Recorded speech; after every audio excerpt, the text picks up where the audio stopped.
వేరు వేరు భావనకి కారణం అద్వైతం మనకు అర్థం కాకపోవడం. అది ప్రధానమైనటువంటి విషయం.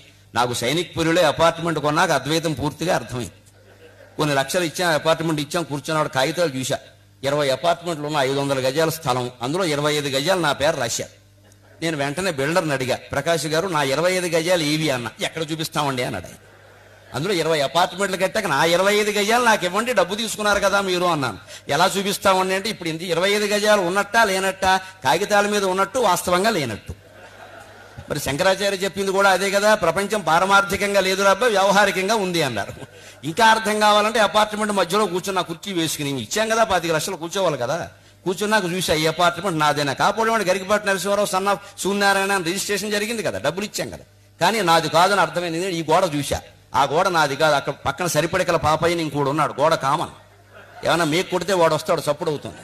పోనీ ఈ గోడ నాదేనా, ఇక్కడ దగ్గుబల్లె దొగ్గాయని ఇంకోడు ఉన్నాడు, కాస్త చప్పుడైతే వాడు వస్తాడు. ఈ గోడ నాది కాదు. పోనీ పైన నాదేనా, సీలింగ్ ఫ్యాన్ నాదే, సీలింగ్ నాది కాదు. ఆ పైన ఇంకోడు ఉన్నాడు, వాడు పిల్లల్ని పెట్టుకుని చప్పుడు చేస్తాడు, నేను వెళ్ళి వాడిని కోప్పడుతూ ఉంటాను. పోనీ కింద నాదేనా, కాళ్ళు నావే, నేల నాదే, కింద ఇంకోడు ఉన్నాడు, నేనేదైనా చప్పుడు చేస్తే వాడు వస్తాడు, your children are disturbing me అని. ఎంత ఆశ్చర్యం అండి. 30 లక్షలు ఇచ్చామా, ఈ గోడ నాది కాదు, ఆ గోడ నాది కాదు, పైన నాది కాదు, కింద నాది కాదు, మధ్యలో ఉన్న శూన్యానికి 30 లక్షలు ఇచ్చి ఇది నాది అనుకుంటున్నావే. బ్రహ్మ సత్యం, జగన్ మిథ్య అనడానికి ఇంకేమైనా కావాలా? అంటే అపార్ట్మెంట్లో ఉండేవాడికి అద్వైతం చాలా తేలిగ్గా అర్థమవుతుంది. నాకు కూడా హైదరాబాద్ వెళ్ళాక అర్థం.